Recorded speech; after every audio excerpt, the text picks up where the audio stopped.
Morning, ladies and gentlemen. Hope you're all well. Um, Free Stones Five's the name of the channel. It's only got 60 subscribers, to be honest. It's a very old documentary. This. Um, it's only been on this channel for 2 years, but you're talking what 15, 16 years old or something. This documentary, this theory, this conspiracy, this what we're going to talk about today. So, Neil Adams' Expanding Earth and the Pangea Theory is the name of the video.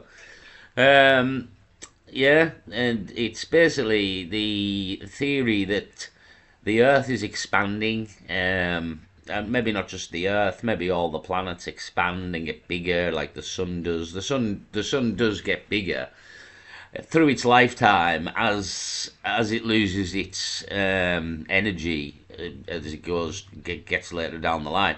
The sun will get bigger, and eventually the theory is that it will swallow the Earth. If it were to become a red giant, it would swallow the Earth. And again, that's the kind of the theory is that during the death of a sun, the sun gets bigger and gets colder, kind of crack as the energy from the sun uh, dissipates. It runs out of fuel basically, and the sun gets bigger. This is, I would say, a fact, to be honest, or that's a fact of science, or that's what they claim. Again, we maybe noticed this from watching other stars, but we don't know it from watching our star because obviously it's still a yellow sun, but there is other kinds of suns. Do you know what I mean? Different colours, red, etc. And there's usually a red dwarf, which is bigger. Obviously, we've got the comedy series called Red Dwarf that was in Britain. Again, Red Dwarf is talking about a star. So basically, a sun does get bigger in its lifetime. That is as known as a fact in science. So this theory is that the planets grow as well during the lifetime, and maybe get further away from the sun. I'm not quite sure on that, but again, it's again you're talking cycles that are millions of years, maybe even billions of years. We don't know. We don't know. So again, we don't know because our solar system is not uh, well, more in its infancy than its ending point, some would say. So the general theory is things get bigger, planets, suns, etc. This is that the Earth is expanding. Again, it might. I don't know if this is true. Again, I'm just putting the theory forward. It's not a new theory. Just we like to go through the conspiracies. Um, yeah, the theory is the Earth expands. So should it do that and it do it violently, then it could cause cataclysms. You know what I mean? We're talking about cataclysms that have happened to civilizations in history and what happened exactly. And there is a talk of a big flood, obviously, and the Hunger Dryas, which was about 12,000 years ago. But it might kind of seems like there's been one since then as well. So we don't really know because none of us are here really long enough to know what the fuck's going on. Is another side of it. But this theory is that the Earth is expanding. So I'll play the general. There's a bit of a diagram here as it shows you what kind of happens, and all these continents do kind of fit together when you shrink the Earth.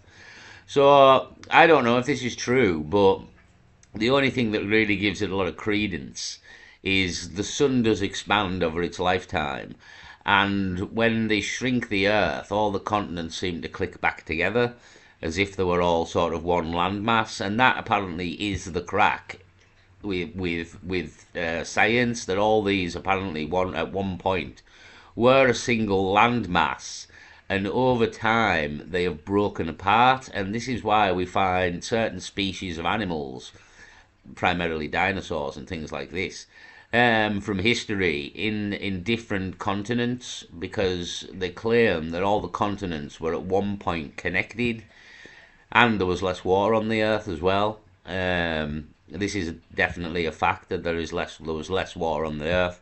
The amount of structures that are underwater um, around the world is unbelievable. The water level of the planet has definitely risen. So there's more water than there was. The continents, by science, claim that they were all connected at one point. This theory basically encompasses a few other theories and basically said while this planet shrinks, it reconnects all the continents. And that's where the claim that the Earth is growing from, because all the continents were claimed to have been connected at one point. And it would be a bit weird, really, if all these continents were connected, then you would just have like half of the world would be land and half of the world would be water. And again, there was less water as well. So it would be a weird sort of setup for them all to be connected on one side of the planet and then have broken up today like they have today, like and wandered around the world. That would be a slightly mad. It would probably make more sense if the Earth was growing and that's how the continents were drifting apart. To me, anyway, it would make more sense that the Earth's growing to drift these continents apart than they were all just connected on one side of the Earth at this size and they started breaking apart for whatever reason, tectonic activity. But why is that tectonic activity just created one landmass and then broke it apart? It kind of doesn't make sense, to be honest, like in logic terms, like that you would have a planet this size, half of it would be land, half of it would be water, and over millions of years it splits up into what we see today. It kind of makes more sense that all these things were connected and the Earth was smaller. It just kind of makes more sense, to be honest. So that's kind of where the Pangea theory, expanding Earth and Pangea theories come from. So I'll play the video and we'll see where we are, see what you think. We come to the Earth, which, well, grew to get here, the way it is now. Here is our world, our planet Earth, floating in space.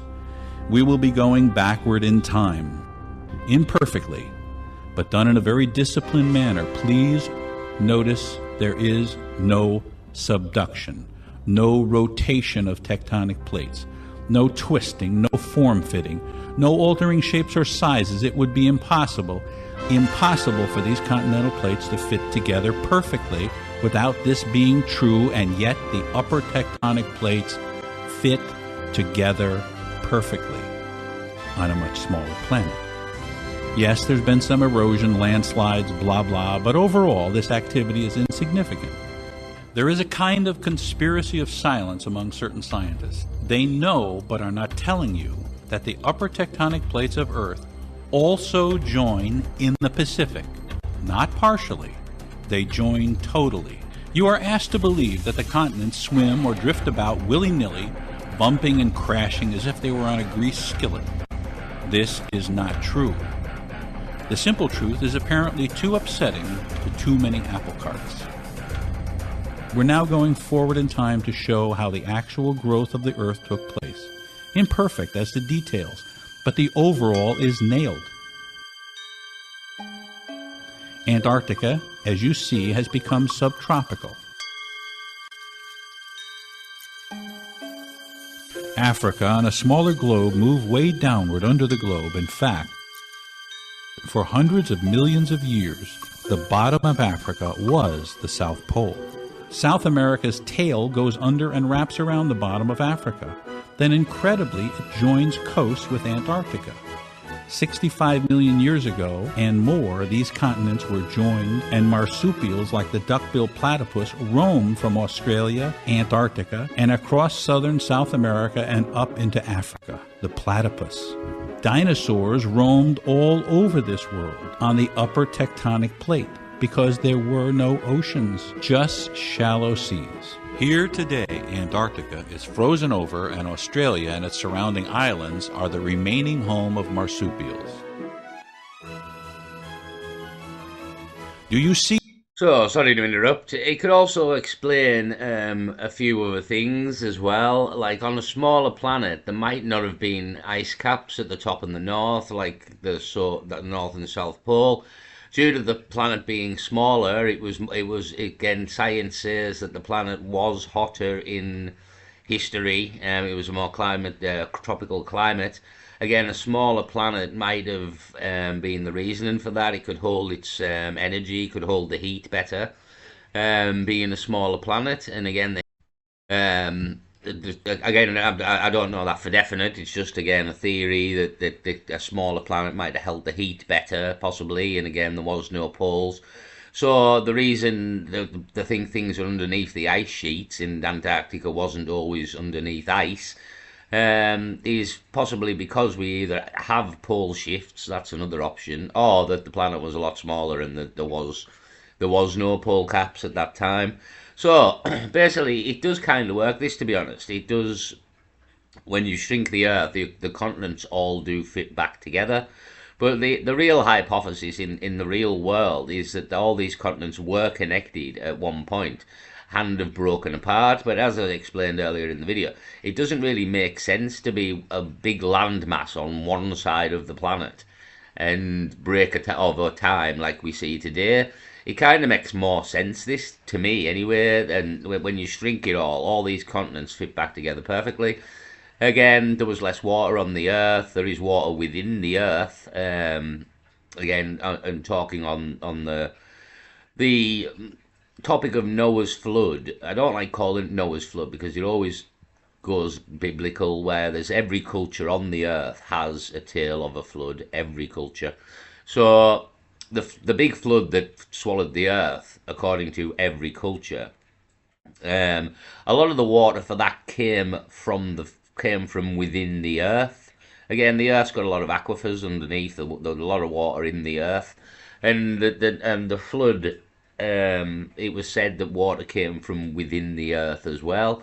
So there's more water on the Earth for definite as well. Like the amount of structures underwater that have been swallowed by the sea. Especially that one over by Japan. They think was a quarry or some form, or some people claim it's natural when it clearly isn't. I'll make a video on some of these things in a minute, maybe next, because I've just watched a video of a brilliant video last night of a woman talking about some of these structures, the ancient structures. Some of them I'd never heard of. There's one in Egypt I'd never heard of that's right near the pyramids of Giza. Literally never heard of it. So, anyway, the tale here is the Earth is growing, and what gives it a bit of credence to me is I've known this theory a long time, but it's one of them that you can't do a lot with it. Like it doesn't go anywhere. If the Earth's growing, and there's fuck all you can do about it, and just watch it happen. But whether it causes cataclysms is the big question. But it will cause, obviously, all these continents ripping apart. It does cause tensions. Funnily enough, in Ethiopia, as we speak, they believe Ethiopia, I might make a video on that as well, Ethiopia's got a crack right through it for, God, 50 miles, as Ethiopia is ripping away from the continent of Africa, literally as we speak. So, again, I mean, I think there's a similar thing going on in San Francisco, sort of LA. There is a line up the San Andreas Fault, I think it's called. Again, these continents are kind of splitting apart in real time as well. So perhaps the Earth grows gradually and not in like bursts. Do you know what I mean? Then that maybe wouldn't cause as significant cataclysms. So it could be just growing gradually, which is kind of, again, more the theory that it is growing gradually. And again, the proof of it is kind of Ethiopia and San Andreas Fault, and these faults that are kind of splitting apart in real time. We can actually kind of watch it happen. So, but is the cause the Earth is actually growing? Again, climates would change again, talking in previous videos about the climate of the planet changing over the course of time, which has definitely happened, proved by science, trees, etc., etc. Again, could this be the atmosphere is getting weaker because the Earth is getting bigger? And what atmosphere it does have, obviously, it's only got enough atmosphere to sustain the planet that currently exists. Should the planet get bigger, the atmosphere has to change. It will get weaker. There's more planet to cover, possibly. So again, all these things kind of link together in a way. There is theories and reasons as to why this could be the truth, to be honest. But it's something that happens over such a length of time that none of us are really here long enough to experience it and record it, because again, this could be a millions and billions of years scenario. We don't think we truly know what kind of time range we're talking here, but it isn't a small thing. You know what I mean? Like, again, if you look at the San Andreas Fault as an example, I think that's been split for fucking decades at this point, and you know what I mean? This takes thousands and thousands of years for small. Again, look at Ethiopia and what's happening with Ethiopia. The crack has started, but it's still a long way from splitting away from the continent. So this is like thousands of years, millions of years kind of scenario. So we're not really here long enough to know. But so this is generally the expanding Earth Pangea theory, that the Earth literally expands. And again, there is some scientific backing for it. And again, it is, if you want, massively coincidental that when you grow and shrink the Earth, all these continents lock back together, like perfectly, literally perfectly lock back together. Again, there has been, when the land split apart, there's been erosion and landslide, so it doesn't fit perfectly because of them reasons. But if you took away the landslides and things like that, they would interlock perfectly. Obviously, when they've split apart, stuff's fell into the gap, to the sea now. So that's generally the theory, that the Earth is expanding. See how broadly the Pacific is opening compared to the Atlantic. This is exactly why the knee-jerk Pangea theory exists. The Pacific spread is too difficult to easily visualize because it's so big. The Atlantic spread is so obvious that a child would recognize it, but they are the same.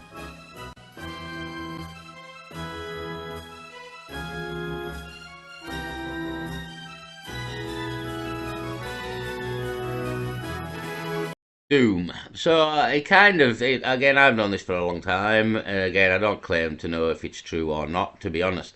It just makes logical sense to me that this could be the crack, because just again, if you look at the continents of the Earth, I mean, the big one, as he said there, is probably that South America is going to lock into Africa. If you look at the sort of the shape of South America, and the shape of Africa, if we go back, and then North America as well. So here, this is it. This is Africa here. This is South America. So South America comes and locks straight into Africa, and as it goes round, you can go and look at this on an atlas if you want.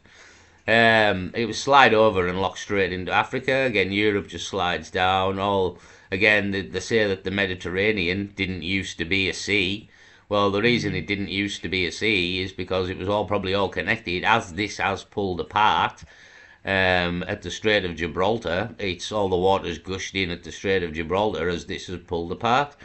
It would make sense there as well, to be honest, again, and the claim is that didn't used to be a sea. South Africa seems to lock into South America. North America slides over again, and this is kind of like England would have locked back into Europe. Again, people claim that there used to be land to Europe when the sea was lower, but maybe not just lower, maybe England was locked in when all these... So basically, the theory is that everything was landlocked originally. There was no water. The water was either in the earth, and there was sort of small seas and lakes. And there wasn't any seas like you know today, and the seas have grown over time. Where the water's been generated from is kind of there is water in the earth, but is there enough water in the earth for the whole sea? You know what I mean? So that's kind of one of the problems. Where's the water coming from? There seems to be a lot more water than obviously if it was landlocked, although the water could be in the earth. But it seems like a lot of water to be in the earth. But there's the whole crack of the firmament and everything that's to do with the Bible. The firmament coming down to do with the flood again, back to a flood, but flood obviously water, and did was more water acquired in some way during the flood, of which every culture speaks.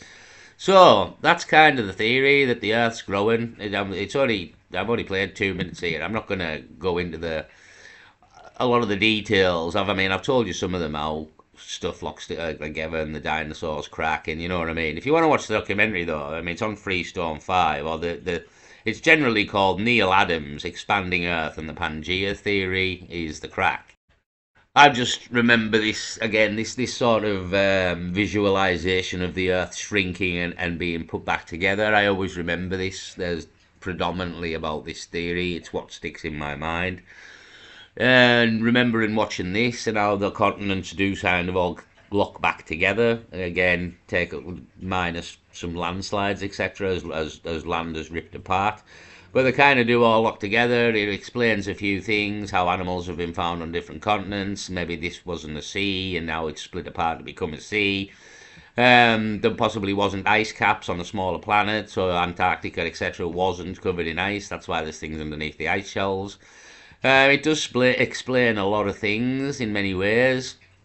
And I mean, if it is the possibility, I personally think the Earth's expanding slowly, very slowly.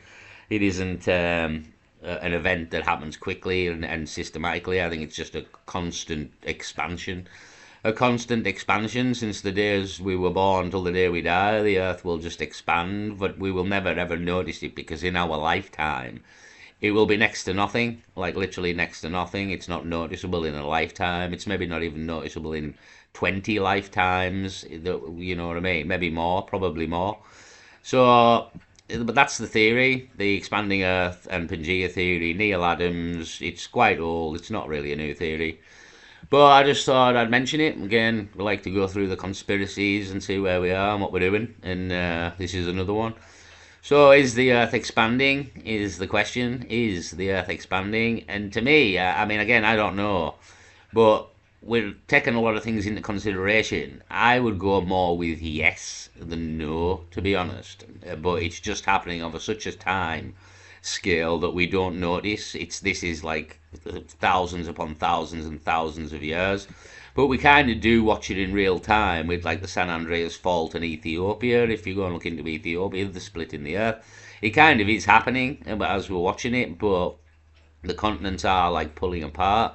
And again, it would maybe make a bit more sense that they're growing to move apart rather than they're just moving around, like he said at the start of the video, willy-nilly. So that's basically the crack, the Pangea theory and expanding Earth. Sit where you want, as usual. Sit where you want. I'll leave it there. Peace.